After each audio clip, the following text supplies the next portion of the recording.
Ikaw? Oo, ikaw. Naranasan mo na bang gawin ang lahat, pero parang kulang pa rin? Yung kahit anong sipag mo, parang hindi pa rin sapat para maiahon ng pamilya mo. Paano kung ikaw ang inaasahan ng lahat, pero ikaw mismo, ubos na? At sa gitna ng lahat ng problema, may anak kang kailangang iligtas, pero wala kang sapat na pera. Masakit. Nakakapagod. Nakakapanghina. Pero ito ang tanong. Hanggang saan ka lalaban? Kung pamilya mo na ang nakasalalay. Ito ang kwento ng isang lalaking walang diploma. Walang koneksyon. Pero may pusong hindi marunong sumuko. Isang simpleng tao na piniling tumulong kahit siya pa mismo ay kapos. At hindi niya alam, ang isang kabutihang ginawa niya ang magbabago ng buong buhay niya. Ano? Tara? Simulan na natin ang kwento ni Joel. Ang lalaking pinili ang kabutihan at binago nito ang kanyang kapalaran.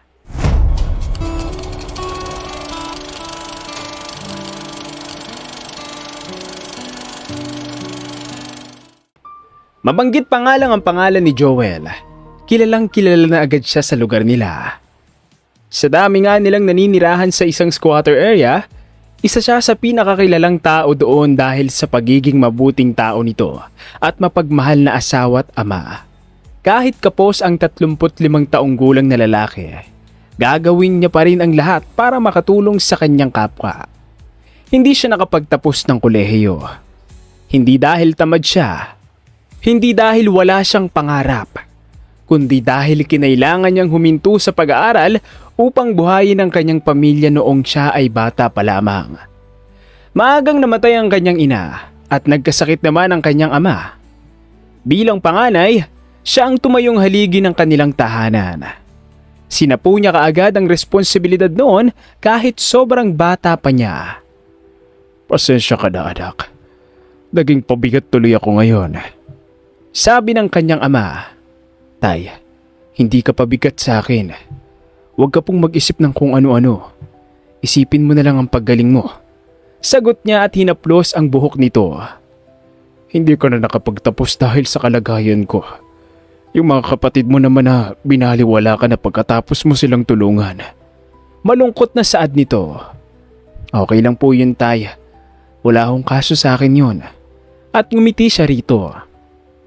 Lahat nga ng trabaho ay pinasok na ni Joel. Ngunit habang tumatanda ay lalo niyang nararamdaman ang hirap ng buhay.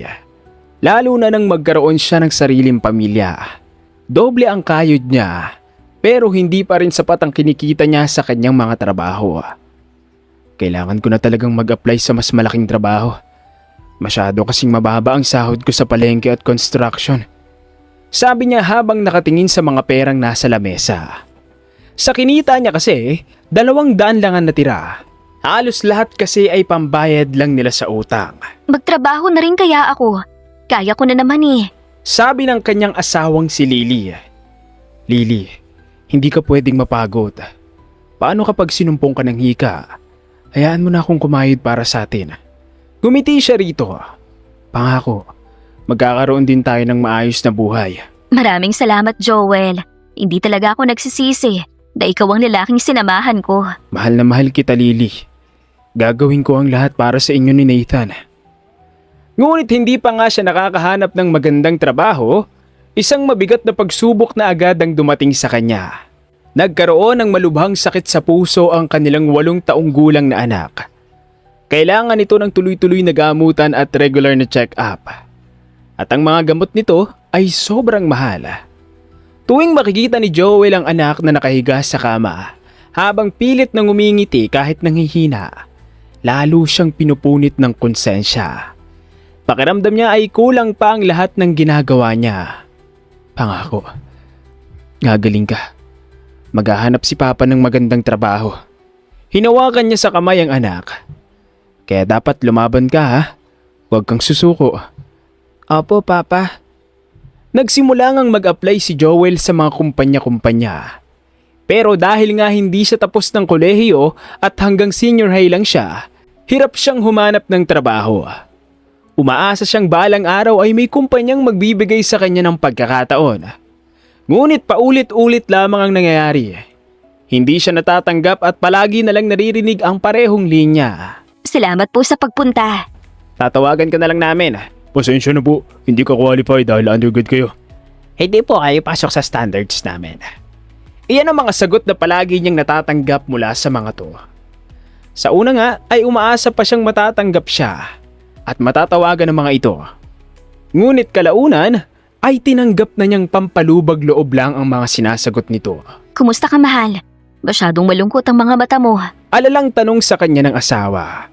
Bahagya siyang ngumiti. Ayos lang naman ako. Alam ni Lily na hindi talaga okay ang asawa. Napahinga siya ng malalim bago tumayo at masahihin ang likod nito. Joel, huwag mong masyadong i-pressure ang sarili mo. Alam kong hindi ka talaga okay ngayon. Sinabi ko na sa'yo, magtatrabaho na lang din ako. Naghahanap ng tindera si Ate Osang. Pwede naman siguro ako doon. Kailangan nating magtulungan ngayon, lalo pa at sobrang mahal ng gamot ni Nathan at ni tatay mo. Mag-iingat naman ako sa trabaho, kaya hindi mo kailangan mag-alala sa akin. Mahinahong sambit nito. Lily, pasensya ka na kung ganito buhay ang nararanasan mo sa akin ha. Nangako ako noon sa magulang mo na hindi ka mahihirapan sa buhay. Pero nabigo ako. Tapos hindi pa rin kita na ihaharap sa altar kagaya ng pangako ko. Pasensya ka na kung wala akong mapatunayan sa'yo. Malungkot na saad ni Joel. Mahal, huwag mong isipin ang bagay na yon. Wala akong pakialam kahit ganito ang buhay natin. Kasi alam kong pagsubok lang muna ito. Balang araw ay maikakasal din tayo. Kaya huwag ka na mag-isip dyan ng kung ano. Salamat, mahal ko. Ngumiti lang si Lily bago halikan ng kanyang asawa. Mag-iisang buwan na nga ay wala pa rin nahahanap na magandang trabaho si Joel. Kaya tiniis niya muna ang pagiging kargador sa palengke at pagko-construction. Si Lily nga ay nagawa na rin makahanap ng trabaho dahil nababaon na sila sa utang. Sayang ka, Joel. Masinuna mo kasing magparaya sa mga kapatid mong walang utang na loob. Tignan mo ngayon, ikaw ang sumasapo ng mga paghihirap. Naiiling na sabi ng kanyang Auntie Mila. Lumapit kasi siya rito para mangutang. Wala na kasing gamot ang kanyang anak at ama. Hindi ko naman po pinagsisisihan yun, Auntie. Panganay po ako kaya responsibilidad ko po yun. Yun na nga eh. Pero nasan sila ngayon?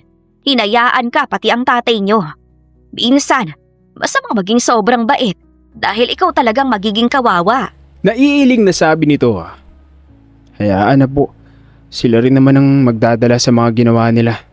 Ngumiti siya ng tipid. Sige po, mauna muna ako.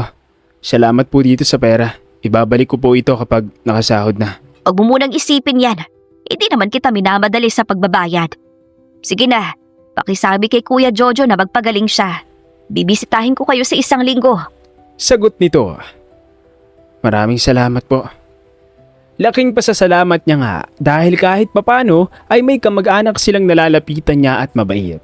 Lalo na ang kanyang Auntie Mila na kapatid ng kanyang ama. Mas lumala nga ang kalagayan ng kanyang ama at kinakailangang itong operahan. Kaya naman kahit walang kain at pahinga, inisa-isa niya pa rin ang mga kumpanyang nakikita niyang hiring. At kahit nga ang sagot lang ng mga ito ay tatawagan na lang siya, umaasa pa rin siya. Hanggang sa makita niya ngang hiring ang pangarap niyang company. Kahit pa sigurado siyang hindi siya matatanggap, sumubok pa rin siyang mag-apply doon. Bukas po ang interview, bumalik na lang po kayo dalang resume niyo. Nakangiting sabi ng isang lalaki sa kanya. Anong oras po? Tanong niya. 8:00 po ang umpisa ng interview. Mabuti pong agahan nyo dahil maaga rin po kasi ang cut-off. Napatango naman siya at nagpasalamat. Malayo-layo ang bahay niya sa kumpanya pero aagahan niya pa rin bukas. Ang kumpanya kasi talagang iyon ang pangarap niyang pasukan noong nag-aaral pa lamang siya. Inaasahan niyang baka swertihin siya kahit papano. Pagka-uwi nga sa bahay, kaagad niya iyong binalita sa kanyang asawa. Mahal, tingin mo, makakapasa ako sa interview? Tanong niya rito. Sigurado ako makakapasa ka doon. Congratulations ka agad. Tugon nito. Ngumiti naman siya at niyakap ang asawa. Bago nga siya matulog, inihanda niya muna ang kanyang resume. Paulit-ulit niya yung inayos para hindi gusot-gusot. Humiram din siya ng pinakamagandang polo at sapatos sa kanyang kaibigan. Gusto niya kasing maging presentable siya. Kinabukasan nga, maaga siyang nagising. Excited kaagad siya para sa interview. Habang nag-aalmusal nga sila, hinawakan siya ng kanyang anak sa kamay. "Papa?" Nakangiting pagtawag nito sa kanya. "Bakit po, anak?" Malambing niyang tanong rito. "Good luck po sa interview mo." Napangiti siya. "Maraming salamat po, anak. Kapag natanggap si Papa, papapagamot ka na namin. Hindi ka na po mahihirapan." Napatango naman ito. "Thank you po, Papa ko." Habang papunta siya sa interview, ay kampante siya dahil sobrang aga niyang umalis. Ngunit hindi niya inaasahan ng matinding trapiko. Nagkaroon ng aksidente sa kalsadang tinatahak ng sasakyan niyang bus. Kinakabahan siya dahil mag-aalas 9 na. Sa takot maabutan ng cut-off, bumaba nga siya ng bus at nagsimulang tumakbo patungo sa kumpanya. Patawid na siya para tuluyang makapunta sa company. Kaso natigilan siya nang makita ang isang matandang lalaking naka-wheelchair. Nahulog ang mga dala nitong papel at mga dokumento. Nahihirapan itong pulutin ang mga yon at mukhang nahihirapan din itong tumawid. Wala man lang pumapansing mga tao rito. Tumingin siya sa kanyang lumang relo at sobrang late na niya. Kaso hindi niya ito kayang baliwalain. Kaya kaagad niya itong nilapitan at tinulungan. "Lolo, ayos lang po ba kayo?" Napatingin sa kanya ang matanda. "Oo, pasensya ka na kung naistorbo ba kita. Mukhang nagmamadali ka pa naman." "Ayos lang ho." Ibinigay niya rito ang mga napulot na papel bago ito itinawid sa kabila. "Maraming salamat, iho." At ngumiti ito sa kanya. "Wala po yun. Sige na po, mauna na po ako dahil may interview pa po ako sa company na to." Sabay turo niya sa company na nasa kanyang harapan. "Mukhang sobrang late ka na." Sambit ng matandang lalaki. "Oo, 1 oras mahigit na po. Pero nagawa mo pa rin akong tulungan. Napakaputi mong tao." "Iyon ho kasi ang turo sa akin ng mga magulang ko." Ngumiti siya. "Sige na po, mag-iingat po kayo sa susunod." Mabilis siyang tumakbo papasok ng kumpanya. Pagdating niya sa floor kung saan ang interview ay halos mawalan siya ng pag-asa. Wala nang tao doon at nagliligpit na ang mga staff. "Sir, pwede pa po ba?" Umaasang tanong niya. "Pasensya na po, tapos na po kasi." Sagot nito. Parang gumuho ang mundo niya. Napaupo siya sa isang gilid. Lahat ng pagod, pag-asa at pangarap niya parang naglaho sa isang iglap. "Pero baka po maihabol pa yung resume niyo. Ipasa niyo pa rin po." Napangat siya ng tingin sa lalaki. Parang kahit papano ay bumalik ang kanyang pag-asa. "Maraming salamat po, sir." Ngumiti siya rito at tahimik na umalis sa lugar na yon. Lumipas ang 3 araw. Wala pa rin siyang natatanggap. Gabi-gabi na rin siyang umiiyak kasi iniisip niya na baka mabaliwala na naman yung inaasahan niya. Sobrang down na down siya. Mabuti na lamang at nandyan ang kanyang asawa para pagaanin ang kanyang loob. Okay lang yan, mahal. Sigurado akong marami pang nakalaan sa'yo. Malambing na sambit nito habang hinahaplos ang kanyang likod. "Ilang taon na ako pero wala pa rin akong napapatunayan. Yung mga kapatid ko natupad na ang pangarap nila. Pero ako, napag-iwanan na lang." Umiiyak niyang sambit. Dahil mas inuna mong responsibilidad at realidad ng buhay kesa sa sarili mo. Huwag kang panghinaan ng loob. May darating pang blessing sa'yo. At noong gabing yon, ay kinatulugan na lang niya ang pag-iyak. Kinabukasan nga, habang naguhugas ng pinggan, tumunog ang kanyang telepono. Kaagad niya namang sinagot ang tawag. "Hello po?" "Good afternoon. Tama po ba na si Joel Santos ito?" Boses iyon ng isang lalaki. "Opo. Tumatawag po kami mula sa Horizon Global Corporation." Halos mabitawan niya ang telepono dahil sa narinig. Kinurot niya pa ang sarili dahil pakiramdam niya ay nananaginip siya. "Hello, sir? Nandyan pa po ba kayo?" Opo. Gusto ko lang pong ipalam sa inyo na may meeting bukas sa opisina at nais po sana namin kayong imbitahan. Sige po sir, pupunta po ako. Naiiyak niyang sagot. Sige po, iti-text ko na lang po ang ibang details. Maraming salamat po and have a good day. Nang mamatay ang tawag, tuluyan na nga siyang napaiyak. Kaagad niyang pinuntahan ng mag-ina niyang nasa labas at niyakap ang mga ito. Tinawagan ako ng company na pangarap ko at pinapupunta ako bukas sa opisina nila. Anungso niya habang umiiyak. Wow, congrats po papa ko! Masayang sabi ni Nathan. Sinabi ko naman sa'yo huwag kang mawawala ng pag-asa eh. Nakangiting sabi naman ng kanyang asawa. Napangiti siya at hinalikan ito pareho. Kinabukasan ay sobrang aga niyang nagtungo sa company. Laking panatag naman niya dahil hindi siya na late at sobrang aga pa. Habang palapit nga sa entrance company, nakita niya muli ang matandang tinulungan niya. Nasa isang gilid ito. Katabi ang dalawang lalaking pormal ang kasuotan. Napansin niya ngang parang pinagtatawanan ng dalawang lalaki ang matanda, kaya kaagad siyang lumapit doon. Anong ginagawa niyo dyan? Bakit inaapi niyo ang matandang walang laban? Sita niya sa dalawang lalaki. Sino ka naman? Tinignan siya ng isa mula ulo hanggang paa. Panibagong hampas lupa ka ba? Siguradong hampas lupa nga siya. Sa itsura niyang yan, malabong matanggap siya sa kumpanya na to. Sabi naman niya. Tumawa ang mga ito pareho at nilayasan sila. Napailing naman si Joel at dinampot ang papel na nasa lapag. Lolo, ayos ka lang po ba? Tanong niya rito. Uy, ikaw na naman pala iho. Ngumiti ito sa kanya. Maraming salamat ulit sa pagtulog mo. Kaya buti sa akin ng Panginoon dahil palagi akong sinasakto sa taong may mabuting puso. Masaya rin po akong makita kang ulit, Lolo. Nakangiting tugon niya rito. Pakiramdam pa ni Joel ay ang matandang lalaki ang kanyang swerte ngayon. Sige na po, Lolo. May meeting daw po kasi sa loob. Ayoko naman pong mahuli ulit. Mag-iingat po kayo ha. Huwag po kayong tatawid basta. Paalala niya rito. Maraming salamat, iho. Ngumiti lang siya bago ito iwanan. Bago nga tuluyang makapasok sa company, ibinilin niya muna ang matanda sa dalawang guards. Nang mahanap niya ang conference, kaagad siyang pumasok roon. Nakita niya ang dalawang lalaking umaapi kanina sa matandang lalaki. Mukhang nagulat pa ang mga ito nang makita siya. Pero ilang sandali nga ay pinagtawanan siya ng mga ito. Maya-maya nga ay dumating ang isang lalaking halos kaedad niya lang.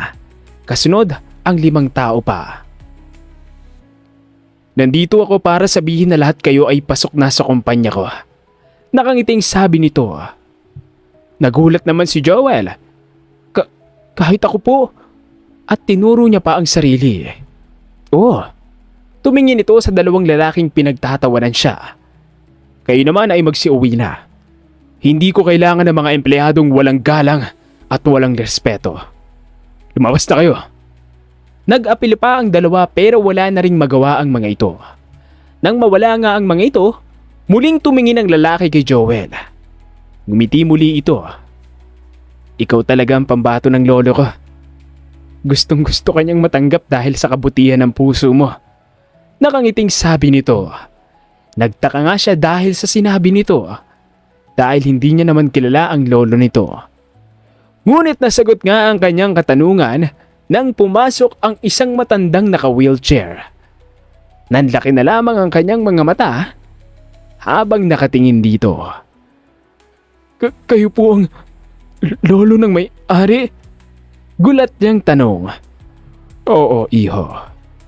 Hindi ko sinabi dahil alam kong magugulat ka ng sobra. Natawa ito. Nang malaman kong hindi ka nakaabot sa interview. Agad akong nag-request sa apo ko na tawagan ka at tanggapin. Kailangan na kailangan ng kumpanyang to ang kagaya mong may mabuting puso. Hindi lang kasi degree ang pasihan ng isang trabaho. Dapat, mayroon ka ring talagang malasakit sa kapwa mo. Nangilid ang luha ni Joel. Maraming salamat po, sir. Maraming salamat po talaga. At nang makauwi nga siya, kaagad niyang ibinalita sa pamilya niya ang pagtanggap sa kanya. Tuwang-tuwa naman ang mga ito, lalo na ang kanyang asawa. Masaya ako para sa iyo, anak ko. Sinusuklian na ng Panginoon ang kabutihan mo bilang isang anak. Nakangiting sabi ng kanyang ama. Maraming salamat po, tatay. Maipapagamot ko na kayo ng maayos ni Nathan. Gagaling na po kayong dalawa. At makakagala na rin tayo ng matagal. Nakangiting tugon niya. At syempre, binalingan niya ng tingin ng asawa at anak. Maraming salamat din sa sweet kong mag-ina. Mahal ko, salamat dahil patuloy kang naniwala sa akin at pinagtatanggol mo ako sa lahat. Salamat sa inyo ni Nathan. Ngumiti ang kanyang asawa at hinalikan siya bago yakapin. Lumipas nga ang mga taon at talagang nagpakitang gila si Joel sa kumpanya. Nakitaan siya ng lahat ng potensyal. Dahilan para ma-promote siya ng pataas ng pataas. Nabayaran niya lahat ng utang nila at napagawa niya ang kanilang bahay. At higit nga sa lahat, naipagamot niya ang kanyang ama at anak. Sa ngayon, mabuti na ang lagay ng mga ito. Balik school na ang kanyang anak, habang ang ama niya ay balik na sa sigla. Hindi nga maiwasang manumbalik sa kanyang alaala ang mga nangyari noon. Bago pa niya narating kung nasaan siya ngayon. Ang layo na natin, mahal. At alam kong may ilalayo pa tayo, kaya masisipagan ko pa. Nakangiting sabi niya sa asawa. Proud na proud ako sa iyo, mahal ko. Tugon ng kanyang asawa. Dahil din sa trabaho niya ngayon, napakasalan na niya ang asawang kasama niya noon sa hirap hanggang sa ginhawa. Tingnan mo, naging worth it din lahat ng sakripisyo mo. Iniwan ka man ng mga kapatid mong tinulungan mo noon. Mas malaking blessings naman ang dumating sa iyo. Sabi pa ng kanyang asawa. At sobrang salamat din dahil hindi mo ko iniwan. Salamat dahil hanggang sa huli ay pinili mo sa tabi ko. Pinili mong maniwala sa akin at pinili mong magtiwala sa akin. Salamat dahil napakahaba ng pasensya mo. Alam kong gustong gusto mo nang maikasal noon. Kaso iniintindi mo ang kalagayan ko, kaya tahimik ka lang. Salamat dahil nandyan ka noong mga panahong down na ko. Mahal na mahal kita, Lily. Pangako ko sa iyong mas gagawin pa kitang reyna ng buhay ko. You deserve all the love and respect, mahal ko. Yumakap siya sa kanyang asawa. Niyakap naman ito pabalik ni Joel at hinalikan sa noo. At sa mga nangyari nga sa kanyang buhay, napatunayan niya na ang mga biyayang pinakamalaki ay dumarating hindi kapag inuuna natin ang sarili natin, kundi kapag pinipili nating gumawa ng tama kahit walang nakakakita. Palaging tandaan na maaaring hindi agad makita o mapansin ng mundo ang kabutihan mo. Ngunit darating ang panahon na ito rin ang magbubukas ng mga pinto ang akala mo ay sarado na. At hanggang dito na lang ang magandang storyang ito. Kung nagustuhan mo ang ating ibinahaging storya, huwag mo kalimutang pindutin ang like button. At kung nais mo pang makarinig ng mas marami pang inspiring stories, mag-subscribe ka na at i-hit ang notification bell para lagi kang updated sa aming mga susunod na kwento. Maaari mo rin itong i-share sa iyo mga kaibigan at mahal sa buhay. At huwag kang mahiyang mag-iwan ng comment. Sabihin mo sa amin kung saan ka nanonood at kung anong aral ang iyong napulot mula sa kwento natin ngayon. Maraming salamat sa iyong pakikinig. Hanggang sa muli, kakwentuhan.